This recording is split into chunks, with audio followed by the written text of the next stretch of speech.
looking around.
Good morning, everybody.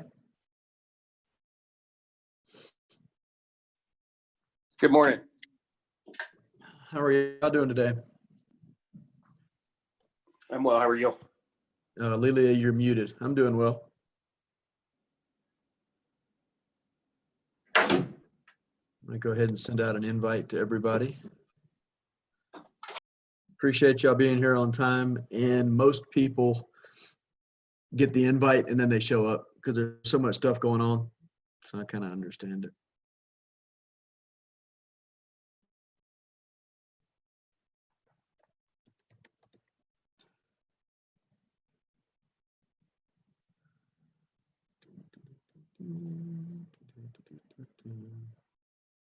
How things been going for everybody?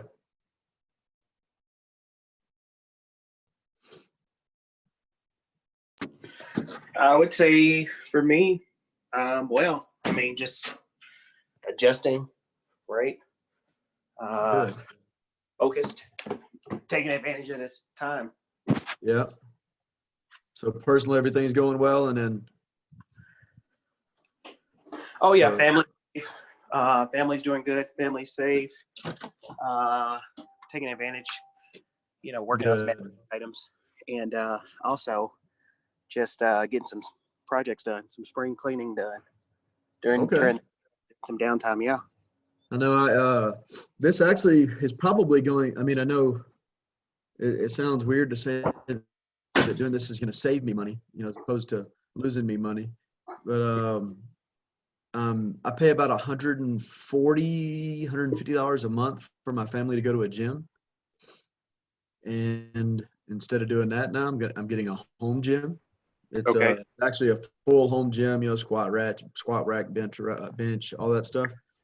Cost about $1,700, but if I use that every day, instead of paying that $150 in less than a year, I've already paid myself back and I'm making money off of it. Right. Nice. So that's a good thing. But you maybe think of that as you said, spring cleaning. You got me to clean out my garage because I'm turning half of my garage into the home gym. Nice. So, are you doing it through a company? No, well, I ordered it through a company called PRX, Okay. and then I gotta put it up myself. It's one of those that goes in the gym, but it extends out, and then it'll go up flat against the wall, so I can still use the garage if I want. Gotcha. Yeah. Nice. Yeah. I'm You said excited about that. PRX?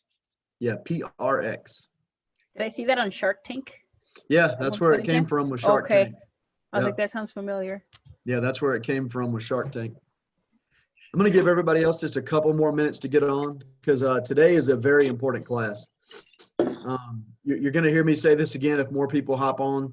I have a friend of mine in Colorado Springs, a really good agent. He has a team of, let me see, 1, 2, 3, 4. There's 5 of them. And on average, they close about 150, 160 transactions a year. And what I'm getting at that is he's a really good agent, right? He's had 5 contracts fall out this month. 5. Yeah. And it's all for different reasons. It was Tidewater. If you ever done a VA loan, if it doesn't appraise, you can do what's called, you can invoke the Tidewater clause, which means you can submit your own comps and see if they'll raise it. They didn't raise it enough, and the buyers decided they didn't want to buy it, or the sellers decided they weren't going to budge on the price. So that was for a couple of them. Some of it was lending. The lender just wouldn't do it anymore. And some of it was the sellers decided, you know what, sue us because we're not selling our house anymore. So the buyers, they run the contract, and the seller said, we're not showing up to closing because we decided we don't want to sell our house. Now, if you've ever been through that before, the buyers can sue and get the house. They'll win every time. I've had it happen. It's you decided to sell your house. I mean, the buyer's going to win every time. But the buyers decided, you know what, we don't want to deal with it, and they just canceled. So the seller kind of got lucky, which was his was the buy side. Who is showing a picture?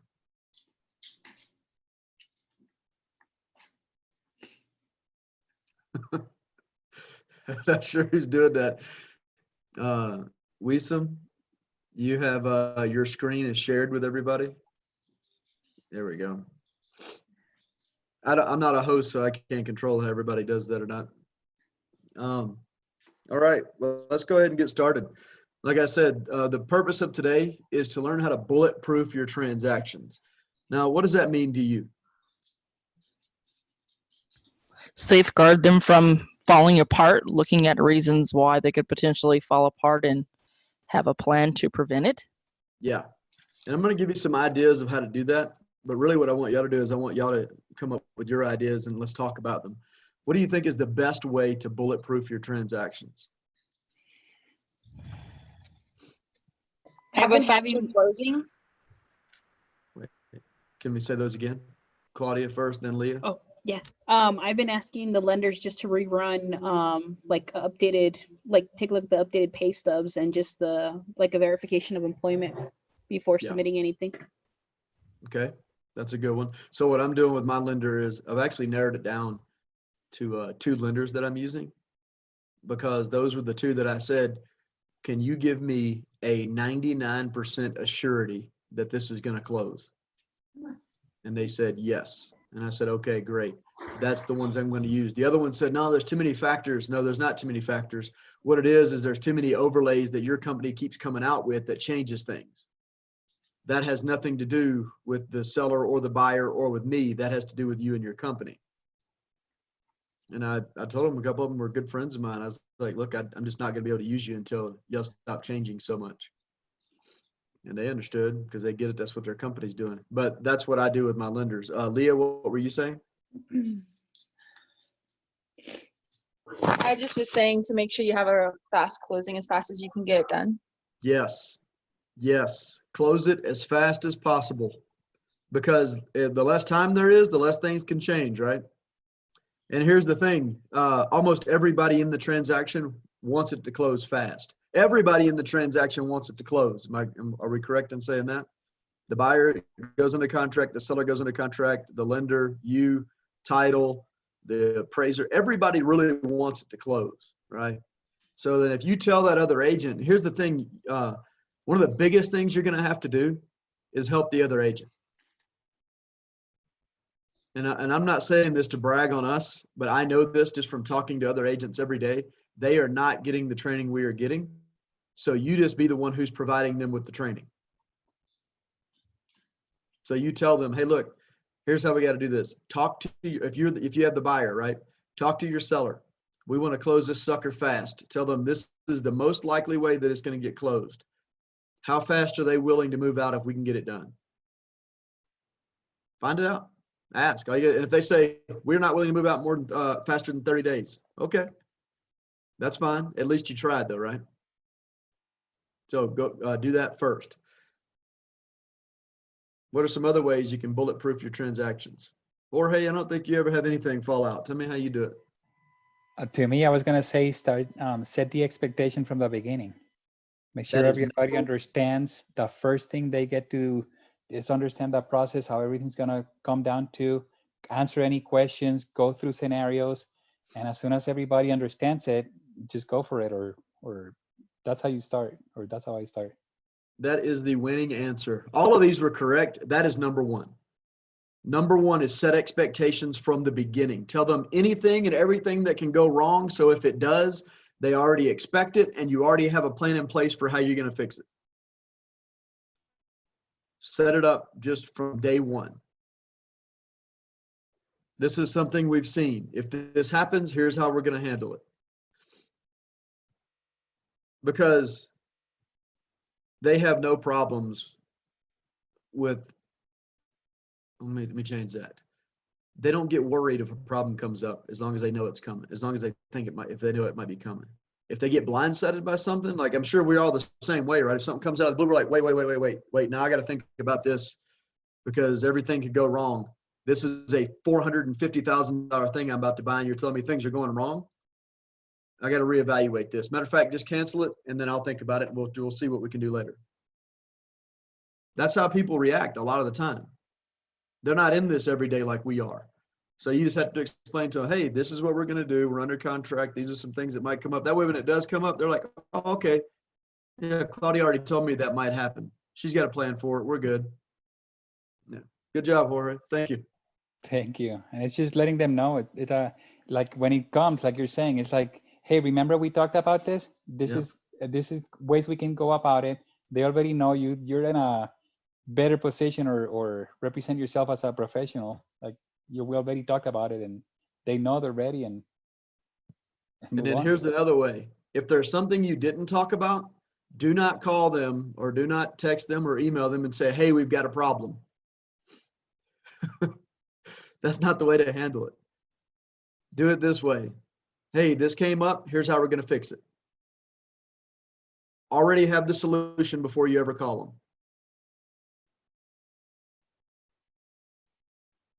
them. And use you need to be, you're kind of like the head coach. Who in here has played a sport before? Pretty much everybody, I'm sure. Or hey, you do sailing. That's close enough to a sport. Yeah, I thought it is. It truly is a sport. So there's somebody in charge though, right? There's a head coach, like there's somebody running the team. No matter what team you're on, you be that person no matter what. So with title, with lending, with the buyers or the other agent, your co-op agent, with the buyers and the sellers, you be the head coach of everybody.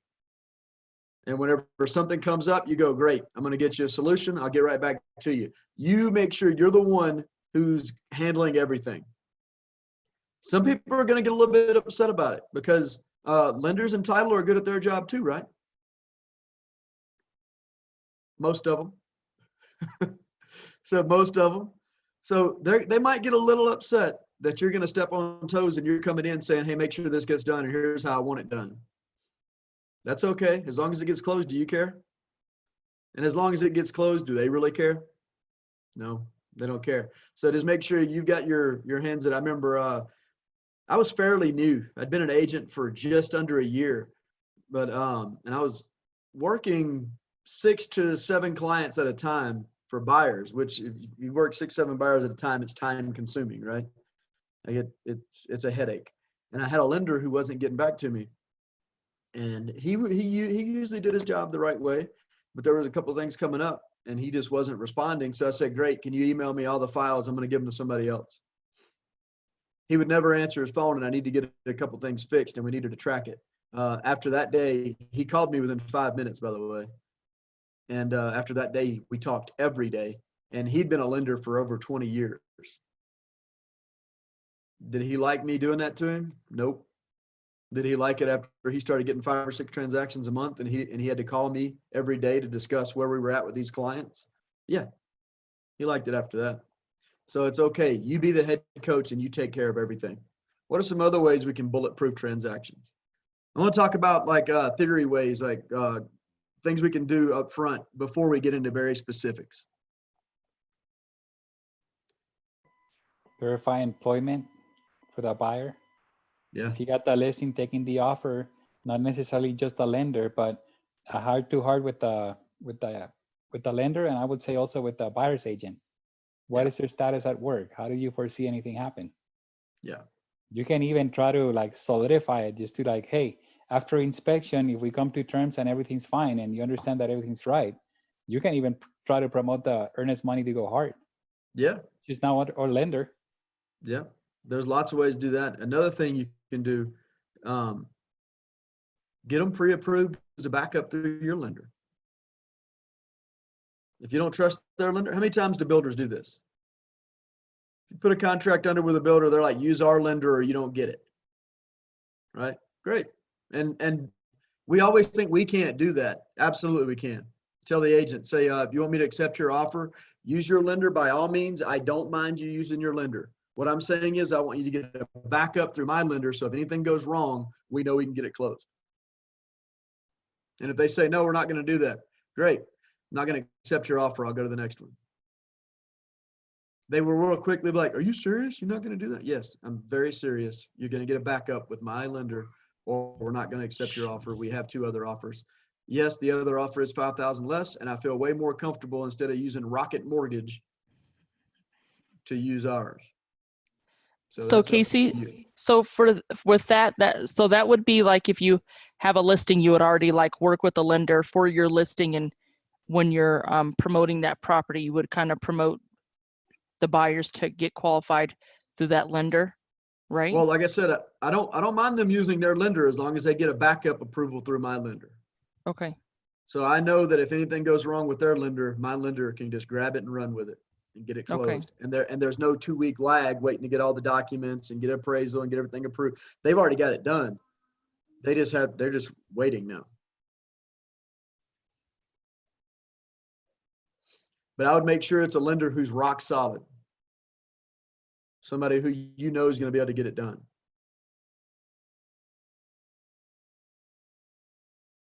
All right, anything else? The lender part, it's huge. Yes. That's your, I mean, we're the ones orchestrating, make sure that everything's in line and everything's set up, but it's a part of your name. It's a part of your process. You just got to make sure you have a solid lender, no matter what.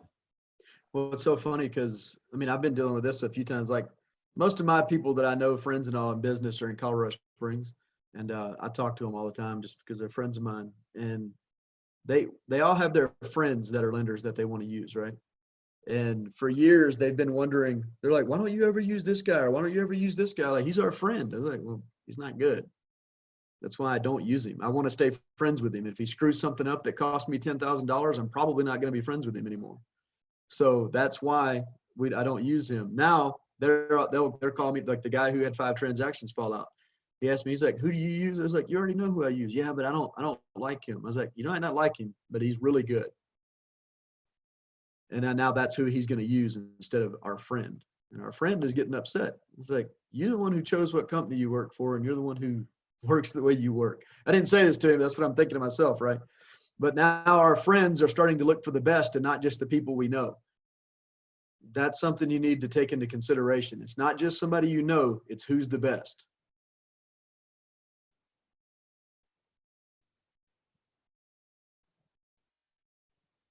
Does that make sense? Everybody's just kind of looking at me like, yeah, but this is my friend. Yeah. Unless your friend's going to personally put the money up to close the house, it's not going to help. And then maybe you can talk to your friend about going to work for a company that doesn't do what that company does. Mm-hmm. And get that like we're getting to know the client or getting to meet title. Get to know your lender. Know that lender. Build that relationship. This is the guy that's gonna make it happen or not later on. Be buddies if you're not buddies, or at least get to know, understand each other and how they're wanting you to work and how you work. Yep. Okay, let's get into some specifics. What have you seen come up that you want to know how you can handle it? What's happened in your transactions, or what's happened that you've seen in many transactions that you're wondering, how can we fix that and how can we keep that from happening again? Nothing? That's good. It's either good because that means you're already handling everything up front, or it's not good because we're not doing enough transactions. You need to be doing so many that things are falling apart.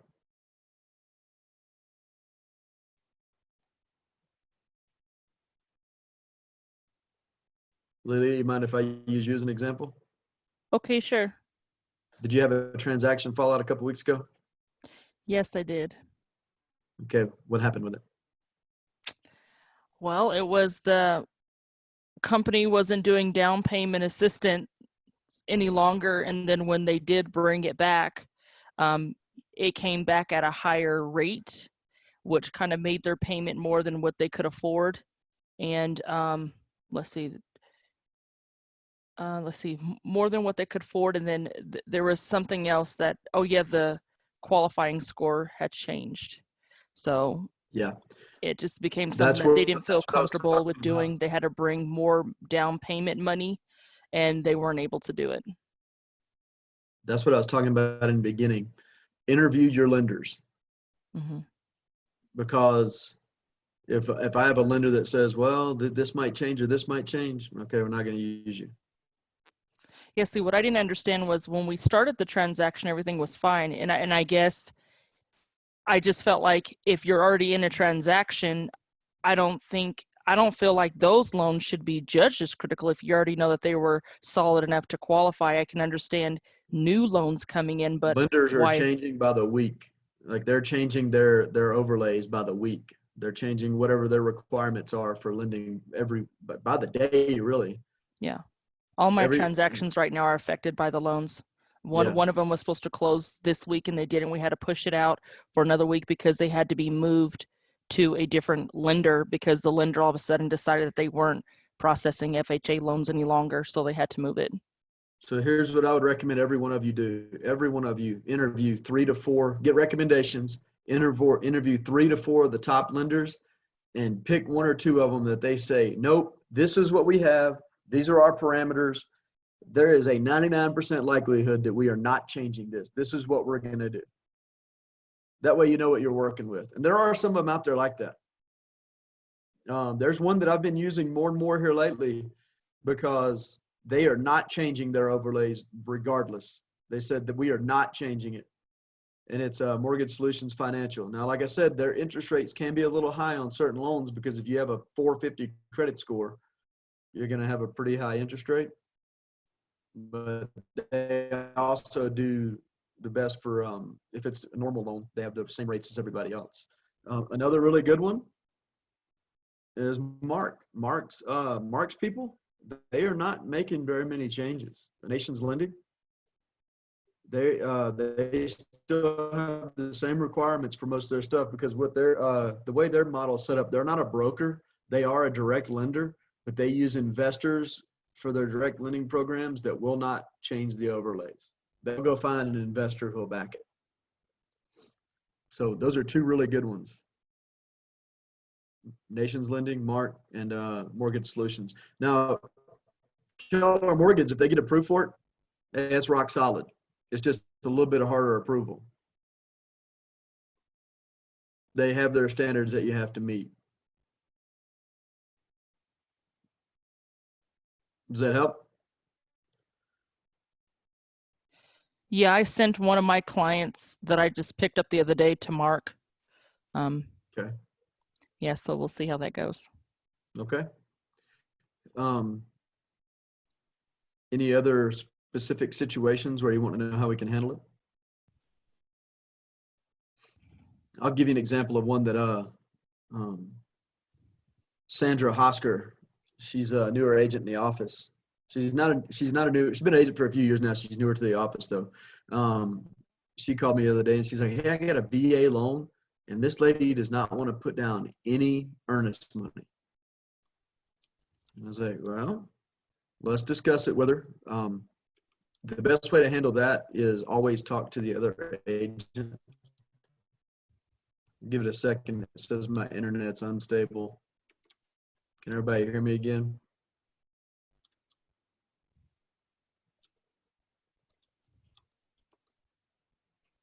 Yeah, I can hear Either you. everybody froze or I froze. Okay, You am I back? froze. We can hear you, but you're not moving. Your lips are not moving.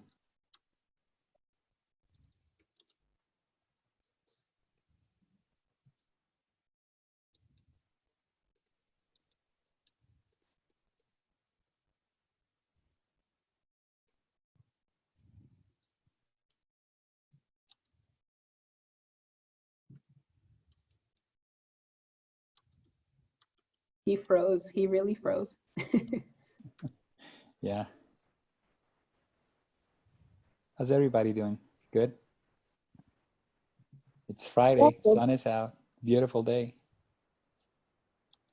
The snow's melting. That too. Okay, Yeah. I'm back. There you go. Here we go. So where was I at? Talking about VA loans. No, okay, so she wanted to do zero earnest money. And I explained to her how to approach the client first. I was like, tell her this. And then the client was like, nope. Okay, I'm a veteran, so I'm allowed to talk about veterans. But veterans, for some reason, think that you get to buy a house for free. It's completely free. I know it's free. It's a VA loan. Trust me. I was in the meeting when they told us. All right. First off, you're stupid. Second, nothing is free. Then, but I'll explain it to them. It's better if you put down some earnest money, at least $250, like whatever, right? And then if she just flat out said no, I told Sandra, I was like, call the agent. I was like, and say this, because the agent's not going to want zero earnest money. I was like, call the agent and say, my client wants to do zero earnest money. It's not that she doesn't have it. She's just not understanding that why she needs to put it down and all. I was like, well, here's the thing anyways. You weren't going to get that earnest money. I wasn't going to let you get that earnest money. If we ever canceled the transaction, it would be for a reason that my client gets the earnest money back anyways. What I can tell you is I've done everything that I can, and I'm as sure as I can possibly be, no matter if we give you $10,000 or $0 in earnest money, that this house is going to close. Tell the agent that.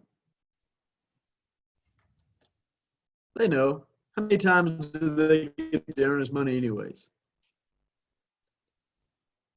Out of, let me see, 5 years, let's just say about 300 transactions I've done, the earnest money has, I've gotten the earnest money twice, and I've never let the other side get it. So it's not that big a deal. It's more of a, just makes them feel good. Anyway, she got it under contract. She explained it to them, and they accepted her offer.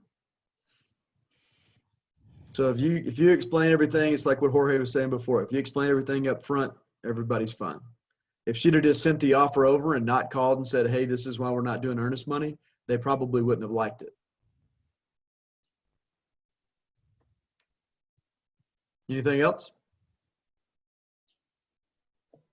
Clarity is power. Clarity is power. And more information now is way better than less information. I can't tell you how many times I've had agents tell me, they're like, well, this happened. I'm just not going to say anything. If I just don't say anything, it'll go away. No. That is not, if I don't say anything, maybe it'll just get better on its own. That is not how this works. That is not how this works. If something is, if it seems wonky, like if it feels a little weird, figure out how you can get a solution for it first. If you have to, call me, call Jorge, call Jordan, call somebody, call Kristen, call somebody in the office who's done about 1 million transactions and say, hey, How would you handle this? And they'll figure it out. And here's another thing cool about it. They probably know the agent on the other side. We got some agents in our office who've been in this business for a really long time. I think Jorge knows everybody. Like he's been in it. I don't know exactly if it's 42 or 43 years that he's been a realtor, but it's been a long time. Wow. He knows everybody.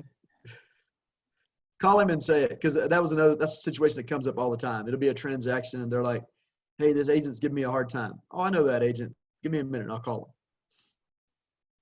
him. Call him up. Stop giving this person a hard time. They're like, yeah. I know. That happens more often than you think. Hey, anything else y'all want to discuss? So and if not, let's recap.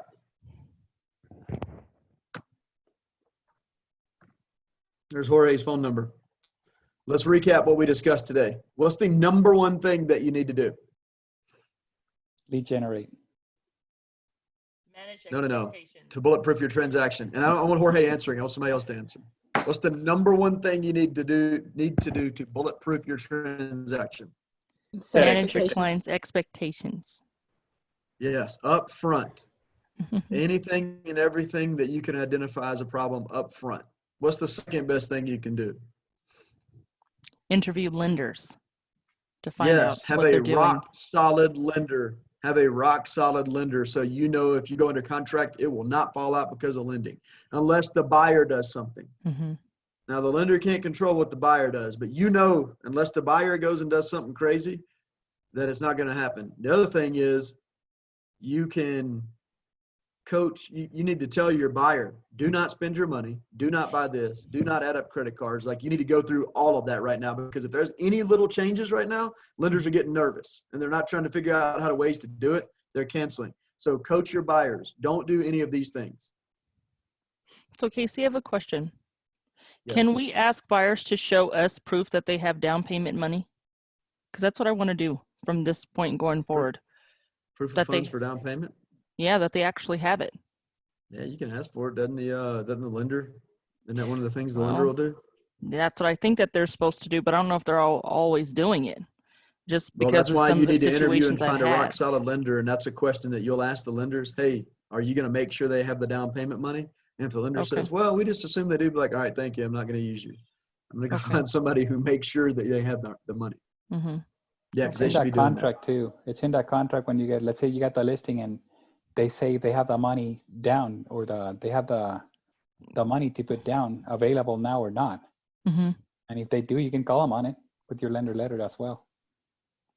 Yeah, that's what I want to do, because I think that was one of the reasons too why my last clients had fallen out, because they couldn't, because when we started, they said they had $20,000, but as it seems like we progressed further and further into the transaction, it seems like they had less and less and less. And then when they had to come up with this extra money, they were getting gift funds, but they just weren't getting enough. So it was just unfortunate for them. And now the sellers are fighting them for their earnest money. Yeah. Well, they might, but they probably won't get it. So another thing that Kira said, coach all parties in the transaction. Yes. So these are the top three things. Number one, set expectations, manage your clients. Number two, have a rock solid lender. Number three, be the head coach for all parties in the transaction. Don't assume that they know what they're doing until you know that they know what they're doing. I've had some realtors get mad at me because I'll come like, hey, I just wanted to check in and see if you did this and this. Yes, of course I did that. That's what you have to do. Great. Thank you for doing that. I didn't mean to assume that you weren't good at your job. I just wanted to call and make sure this got done because I know you and I both want to close this transaction. Now going forward, if they're doing those things, you probably don't have to check up. But I've had, here we go again. Okay. Did y'all hear what I just said? Because I froze. Yeah. Okay. I did. So I've had several times, at least, I mean, if it's not half the time, it's really close to it, that I will call and say, hey, I just wanted to check in and see if this got done. Do you need any help with it? And they're like, oh, what's that? And I'm like, well, that's how we close this house. So can we get that done? Like it might be something like, did you get the leach field inspected on a property that had Septic. yet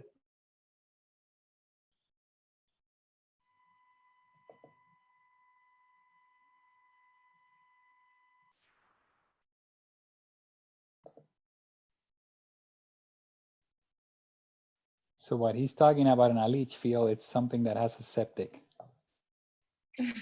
And then I don't know where he was going with that, but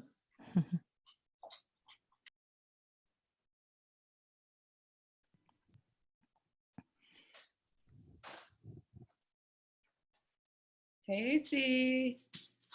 Do you think he's still talking? we should take a picture of that and send it to him. Not your best moments, but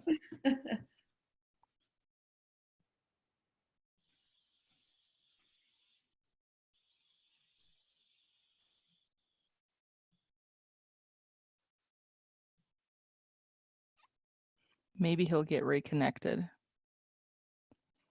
he will. He's sending. Casey, you're frozen. Yeah, he is.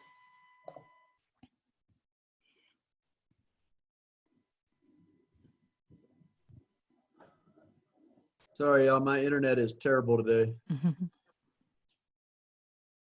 I don't know what's going on with it. So I heard Jorge say leach field. Did y'all hear what I said? Like leach field, septic. Well, and it doesn't have to be any things like that. It can be stuff like if you know there's a certain thing that has to get done for a certain type of loan. There was one that they were offering as a VA loan. And when we went and looked at the house, I knew it would not go VA because the VA appraiser wouldn't approve a few of the repairs that needed to be done without those being done first. And this was before we ever got to an inspection objection or anything, right?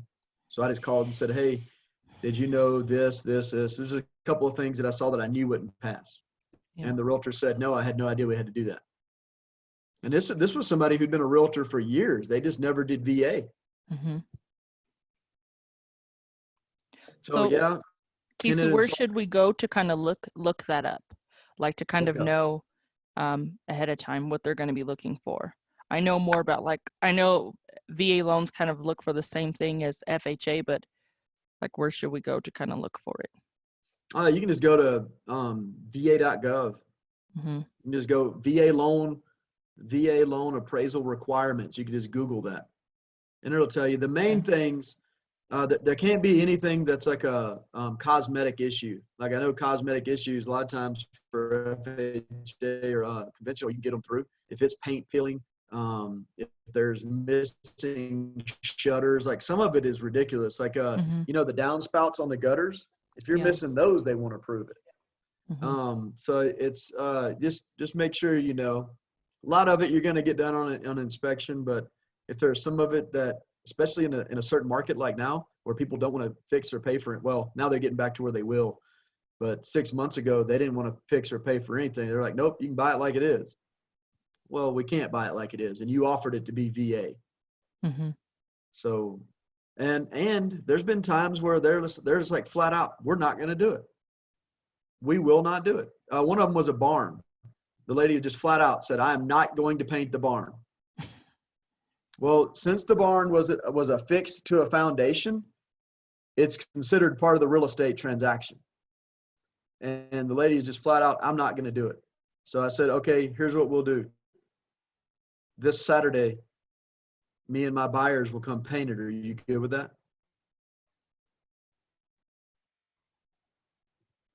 We spent $150 on paint. We spent half the day and we painted. Say half the day is like 6 hours. It was a pretty big barn, but we painted the barn. Appraiser came back on Monday, approved it. Now be careful with that a little bit because you do run the risk of if it doesn't close or it still doesn't appraise, you don't get that money back. That money you spend on painting that, or if you agree to do any repairs like that, you will not get that money back. So be very careful. I was willing to do that because it was about $150. My buyers were out $150 if anything went wrong. If it's something where it's like a couple of thousand or several $1,000s, I would be very apprehensive to doing that because they're going to have to fix that anyways, no matter what type of buyer they use. One thing too, before getting to it, now that you know, ask the listing agent as well. Listen, this is probably not gonna fly VA. Are you guys gonna be willing to do this or not? Yep. And another tip on the septic scenario with leach field and whatnot, know that the title company cannot transfer that deed till there's a report that says that it's been inspected and it's up to code. And if it needs a repair, it needs to be done. It's not gonna close on the other side. So that conversation can happen on the front. Hey, when did you guys last get the inspection on the septics? I think it's like every 2 years or every 3 years they have to do it, mandatory. It has to happen. So if they haven't done it, so you know that if it doesn't happen, you guys are gonna repair it, do whatever it takes to make it work, right? And if they just did it, perfect, no problem. So I'm I closing swear. VA loan right now, and the lender didn't really require any crazy inspection items or anything. Is that, it's Veterans United? I don't know. I mean, he didn't even have, It's not the lender, it's the appraiser. And like I said, it's not always.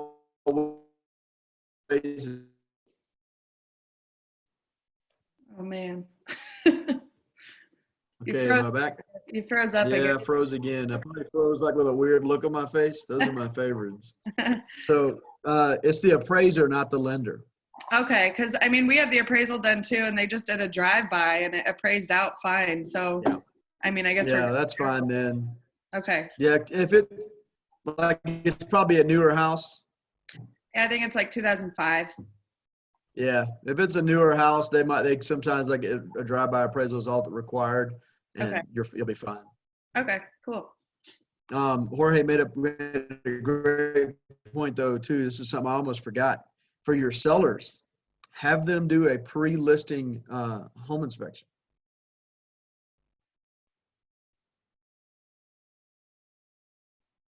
Now it's a few $100, right? Like the pre-list costs less than it does for the buyer. Like let's say if you usually spend $400, it's usually like $250, maybe $300. And what's really great about that is if there's any big issues, you'll know before you go on the market. We weren't having to do those before. Now it's a good idea to go ahead and get those done, because here's another option you can offer. Say, hey, this is what we found on the inspection. This is what we've already done. If you want, we'll just give you this inspection report. And then sometimes they'll waive inspection. What's really important about that right now is if they waive the inspection, there's no inspection objection, no resolution. Now all you got to do is wait on the appraisal, and as soon as it appraises, you close.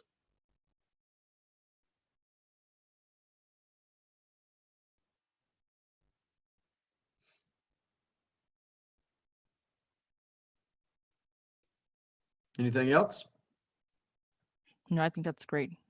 Yeah, I was just gonna go throw in from a lending standpoint, make sure it's pre-approved instead of pre-qualified, and just a difference on those. They are just taking a verbal application. So that's my biggest, Yeah, you definitely want to be pre-approved. And actually, I get a hard approval now. Like they are approved. Like, because usually they're pre-approved with conditions. They're pre-approved. We just got to see this. Pre-approved. We got to see this. Which is still a pre-approval, not a pre-qual. Make sure it's a hard approval. Like that thing would close tomorrow if it was ready. So like have them run it through underwriting. I'd have them do everything. Yeah, everything. I'd have them do everything. Okay. Verification of employment, the whole 9 yards, everything. Okay. Yep. And Dawn said she had somebody that didn't happen.